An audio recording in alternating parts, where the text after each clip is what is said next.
யார் இவர்? இவர் இயேசு கிறிஸ்து. பெத்லகேமில் ஒரு மாளிகையில் அல்ல, ஒரு எளிய மாட்டுத் தொழுவத்தில் பிறந்தார். அவரது வாழ்க்கை அன்பு, கருணை, சத்தியம். 30 வயதில் இவர் ஊழியம் தொடங்கினார். நோயாளிகளை அவர் குணப்படுத்தினார்.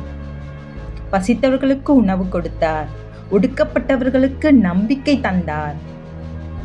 அவர் போதித்தது ஒரே செய்தி: அன்பு செய், மன்னி. அவர் செய்த அற்புதங்கள் காணாதவர்கள் கண்டார்கள், நடக்காதவர்கள் நடந்தார்கள். புயலையும் கட்டுப்படுத்தினார். அவர் குற்றமில்லாதவராயிருந்தும் உலகத்தின் பாவங்களுக்காக சிலுவையில் மரித்தார். 3ஆம் நாள் உயிரோடு எழுந்தார்.